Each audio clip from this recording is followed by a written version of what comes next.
What's happening, everybody? I'm back. It's me, your resident supervillain, Mr. J. Washington, here again with my review for episode 3 of DC Universe's Doom Patrol. And as always, if you have not seen the episode yet, I'm telling you now, stop, come back, because it's going to be spoilers. Also a spoiler, I brought this nigga back because y'all loved him on the last episode. And so I got my homie Winston Marshall back with me. What up, bro?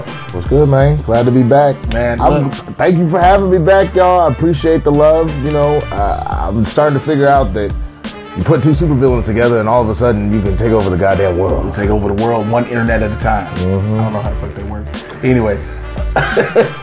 That's fair. So, man, we watched the third episode again. Overall thoughts?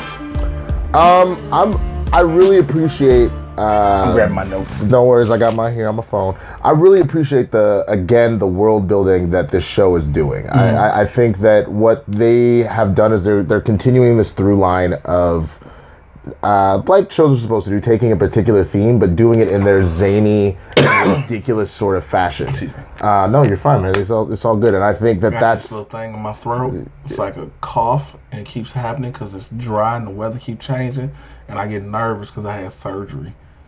So I get nervous.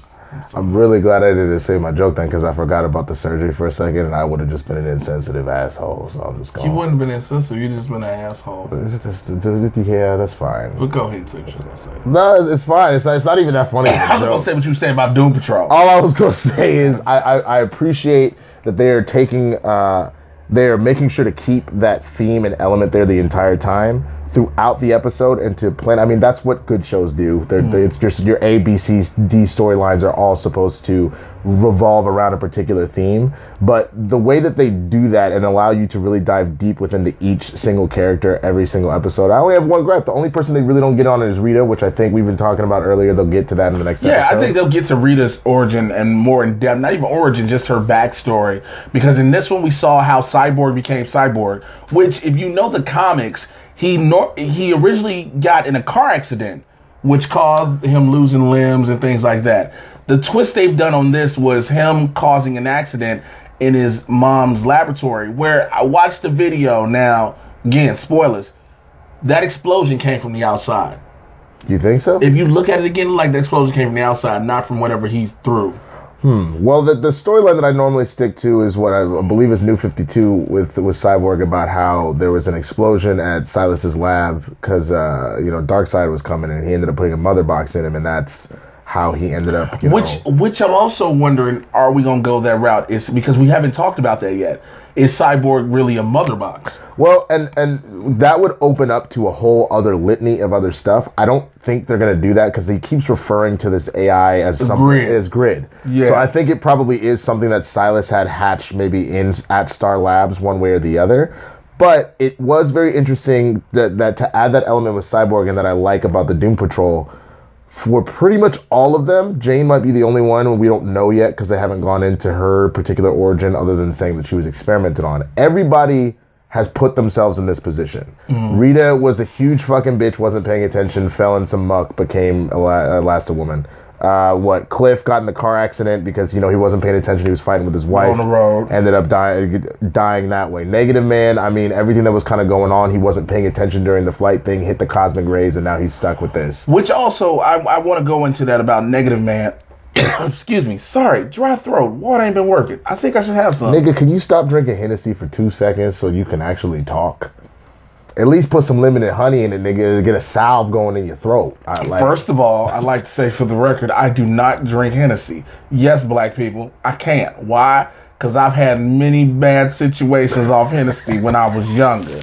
So I've sworn off that shit like Satan. I don't ever want Hennessy in my motherfucking life again. So you don't want the Hennessy when we're done with this? Like, I brought some because I was trying to be a good guest since you invited me into like your show. I tried to. That's a no. You could just say no. Like, you don't have to stare at me like R. Kelly's staring at a childhood school. All right. So we go with the Negative Man and we talk more. We find out more about his secret affair. We knew from the pilot he was in a relationship with an Air Force buddy. Yeah. And now we see more about it, how the buddy was, John was trying to get him to leave with him. He was going to leave the Air Force. He was trying to get him to leave and leave his family behind. And then, you know, later he goes home to his wife, and his wife has that thing like, she know. She has that look like she knows. We talking about it. Women know. Well, they always know. Let me tell you something. I accidentally cheated. That's an accident. I slipped. How did you accidentally? I tripped, fell, and landed in vagina. That's a thing? You can do that? Yes, for this situation, yes. All right, cool. Jesus Christ. So Hashtag Bubba no G. yeah, brothers don't cheat. They don't. But no, and I was telling Winston while we was watching this. I was like, of course she knew he was fucking a dude. She smelled his dick every night. She sniffed his dick one day and smelled nothing but man ass. I was like, that's not my ass. That's man ass. All right. Then next day she was like, this is a strong cologne. It's not Brute. What you got on, Stetson? Or a nigga named Stetson? The drawers smell like man ass. Oh my God. And then it was like the 40s, 50s, so they had just nothing but missionary sex, and oral was only done in special occasions, like a birthday. So she sucked his dick on his birthday, and the day before she was like, well, I smell like old candles. Like, just don't. Oh my God. What? No, it's pretty funny, dog. This is ridiculous. What? I'm just saying. Everybody knows I am a big friend and ally to many people in the LGBTQ community. And the people who know me know I will crack jokes like that with them because they know it's all out of love. It's never out of hate.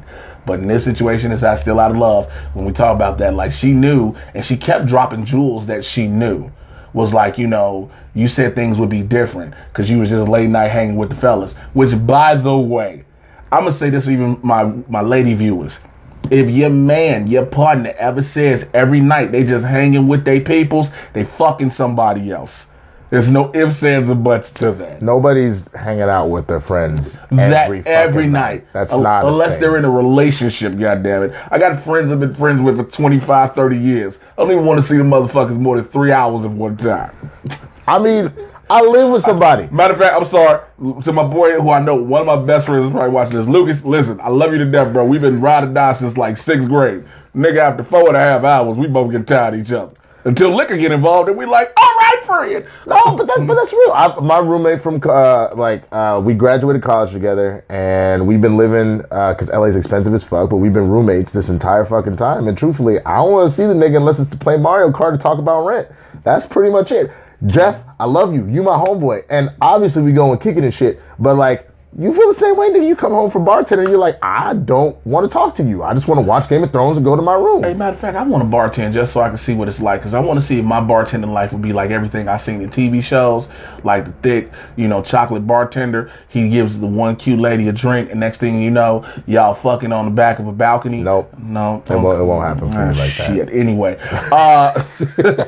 Dude, another funny moment happened when the white guy who looks like a redneck comes out while Cyborg is trying to... Which, by the way, the bus breaks down in the greatest way ever while they're trying to drive to fucking Paraguay. Drive by, mind you. They were trying to drive to Paraguay. To Paraguay from Ohio. Okay? Ohio.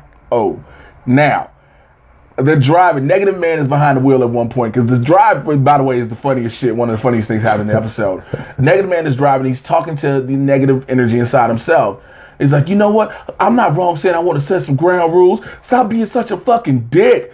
And as soon as he says that, the negative energy jumps out his ass. Just blows up the engine. Blows the engine up like, all right, bitch. The fucked up part is he's driving, so once the negative energy leaves, this nigga's body goes limp like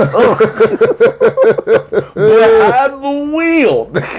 Oh my God. Look, I have to say, man, I think that to me, my favorite character so far is becoming the negative spirit. He is a petty motherfucker. And I rock with that. You know what? For real. The negative spirit is super petty, but Jane is still my favorite because during the drive, whenever Rita's driving hella slow. So everybody like, you speed up a little, please. Speed a little. And at one point, Jane like, I'm gonna fucking kill myself. Everybody's like, shut up, Jane. And she starts to jump out the window. Motherfucker like, oh, she gonna kill herself. But then they finally get, at one point, the truck breaks down. Flit, one of Jane's personalities, takes Negative Man and Robot Man directly to Paraguay. And it was like, wait, you could have did this shit from jump? Bitch, we could have been here. She was like, look, Flit want to do it when she want to do it. That ain't got shit to do with me. Which shouts out to a strong Latina woman who telling you her Latina personality gonna do what she want to do when she gonna do it. Okay. I feel like every Latina and black woman and Afro Latina woman that I know has like Kelly, and then they got Kelly. Okay, and so Kelly's like, no, we talking like whatever, but Kelly's like, you know what, nigga, I'm about to teleport out this motherfucker before I cut a nigga. You up listen, if a bitch don't teleport or up out of here, it's gonna be some motherfucking issues. But so when they get to Paraguay, first of all, they get to this city called Fucktopia. And they say it's Fucktopia, and Jay's like, spell Fucktopia. Spell it. And it's because I was looking at it watching them, I was like, welcome to Fucktopia. First of all, let's just be realistic. Fucktopia sounds like a great place to go. It does not. Everybody just fucking. Or I get it, you could get fucked over, but no, I don't. There's. Have you ever gone to like, or have you? How I put this? You ever been to like one of those like sex dungeons or whatever, nigga? They don't call them shits like orgy house or like, you know, like chain cave. Like they have like classier names and shit. Don't ask, no questions. No, like, nigga. Don't. I understand this is a review for Doom Patrol, but we finna talk about how the fact you know about sex dungeons and what they really called, you freak ass nigga. Hey man, look, all I'm saying is I used to date this girl. That was the thing that she was into. We went there a couple times. I used to date this one chick that was into fisting. And I was like, yo. So how long would you date her then? Like, you long enough to know that she's into fisting? Like, hey man, she was like trying to do things, and I was like, you realize I have these field slave hands. Oh, I thought you meant that she was into fisting. Yeah. As in like, not her getting fisted, but fisting you. Oh no, she was into her getting fisted. Okay. That's why I was like, hey man, more power to you, bro. It's 2019, baby. Fuck all that. So she was into it, but I was like, yo, I got these field slave hands. Like, my shit looked like I belong first round draft pick on the plantation. Nigga, you look like you have the Infinity Gauntlet on without having the Infinity Gauntlet on. That's a fucking glove paw fucking grave, nigga. My hands look like the beginning of Spike Lee's School Days when they singing the slave spiritual. My hands look like they go, I'm building me a home. Nigga, your hands look like Cliff Robot Man when he fucking threw the double bird and bitch slapped people into the wall. Which, can we talk about that real quick? Robot Man was murdering people in this episode. And we were talking about, it's the realistic look of what would happen if a giant robot person was fighting human beings. Or the Thing, or the Hulk, or fucking Doomsday. It wouldn't be you just hit a wall and bounce off. No. Your shit would explode. And he was taking everybody. And when I say everybody, men and women were catching it. He took one chick wearing lederhosen and grabbed the back of her skull, just like crunch. I was like, fuck! No, my favorite one is where he was like, oh, you want to fucks with me? And he rips the nigga's legs off and beats another nigga with a nigga. And if you've never seen Express, it's called I'll beat a motherfucker with a motherfucker. Yo, wait. You remember Blue Streak? And Dave Chappelle's like, hey, do your guts move. And Dave Chappelle goes, ah! Check out Blue Streak, which, by the way, again, you need to check out that black movie. But that, and then also when you have what the fuck was his name? The doctor dude that's half dead, the one that actually made Mr. Nobody. He's in a machine with a giant iron lung keeping him alive, and he has this interaction with Jane. And one of the things he tells Jane, if you're a fan of the Doom Patrol and a fan of the series, you know, is that Jane is not the core personality. Jane is actually one of the other 67, 68 personalities. The core personality, I believe, is named Kate or Katie, if I'm not mistaken. And I'm glad we finally did that, because we've talked about all her personalities on the Underground. Mm-hmm. We've talked about now how they can come out when they want to come out. There's no control. But now to find out that Jane is not the main personality, that's going to be interesting to see how that goes in this series going forward. But then the fight. So the dude in the chamber, he was the Baron in Teen Titans. Well, so that was the thing that was very interesting. And like, I tried to go verify some stuff by looking it up on the internet, but obviously since we're doing this review before it comes out, you obviously get it when the episode comes out. Mm-hmm. Couldn't verify anything, but based off of all the clues we were given, this is General Immortus. Yes. So this dude, obviously brilliant strategist, scientist, all that kind of stuff. But his big thing is that he can live essentially forever until Jane, as you saw, by now, I hope. I can't remember which personality that is, but the one that can say words and they use them as weapons is the great. When she was like Nazi fucks, and then the Nazi fucks killed somebody. Then the exclamation she threw an point. exclamation point at somebody else. But my favorite is that the way she killed him, she said "Avita Zane, motherfucker," and fucking threw that shit into him. Avita Zane killed him. I was like, well, damn. All right. But mind you, talking about General Immortus real quick, like you said, he's in the giant iron lung. Can I just say, you've made it when you got another nigga fucking cranking for you to stay alive. Just keeping your ass alive, dog. And he ain't even saying he tired. He rowing your boat to keep you breathing. You know what I'm saying? You understand how much control that is? That is like clearly what happened in slavery, but we didn't tell nobody. But like, Jordan Peele tried to. The shout out to Jordan Peele and Get Out, because it felt very Get Out. Because the big twist that you found out with General Immortus is that he had actually split his personality, almost like Horcruxes, across the entire compound. So everybody in the compound is not themselves; they're an element of him. And again, shouts out to the Harry Potter reference. There are 7 different Horcruxes. I got to do some studying. But so if you had to rate this episode on a scale of 1 to 5, what would you rate it?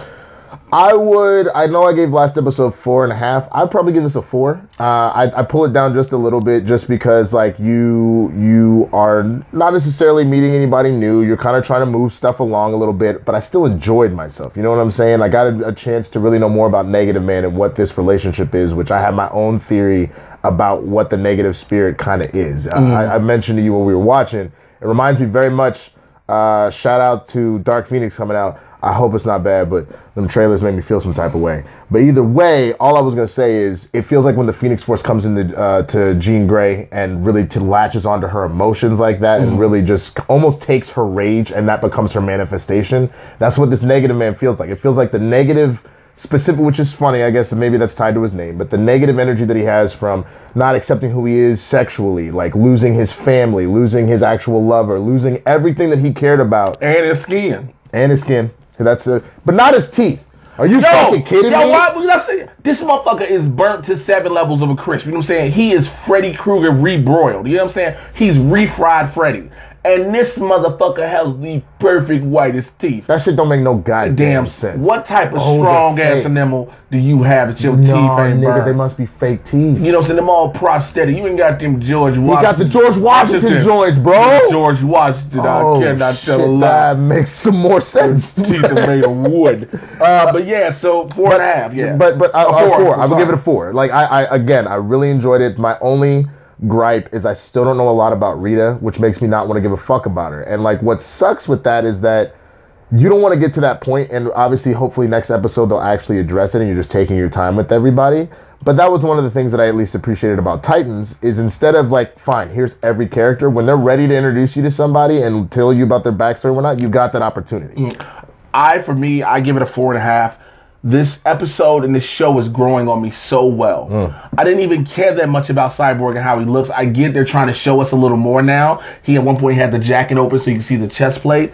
I'm past that. I'm like in the story building. We're understanding more of these characters' motivations. Again, they're actually scared to do this, to find the chief. They're reluctant to do this. They don't want to be these heroes, but they're finding themselves forced into it because also the chief has helped them out. And so it's only right they repay the favor. But everything, the elements, the way it's building, the story origins, it's not taking an entire episode to focus on one character. You get parts of that origin throughout the episode while you get the main story arc. And that goes to great writing, and shout out to the writing team at the Doom Patrol. But I give it a 4.5 stars, man. So listen, Winston, I appreciate you for coming back, bro. As always, let the people know how they can find me. You can find me on Twitter, Instagram, Facebook, the Swaggy Blerd, TheSwaggyBlerd. We do all sorts of stuff from interviews to sketches to all that. So definitely come and find me. And thanks for having me, bro. Not a problem, man. As always, you know where I'm at. Twitter, Instagram, Mr. J Washington, MRJAY. You should know how to spell Washington. Join the Supervillain Squad on Patreon, man. Patreon.com/Mr. J Washington. I got a bunch of dope stuff that you won't hear in the normal podcast. Speaking of the podcast, check out the Mad Titan Podcast. Everywhere you get your podcast, listen on. I get you caught up on everything in the Marvel and DC live action cinematic universes. Anything with a cape, cowl, and mask, that's what I'm talking about. And it's Barbershop Talk for Nerds. Join in on the action. I will holler at you guys later. Till then, take care. We out of here. Peace.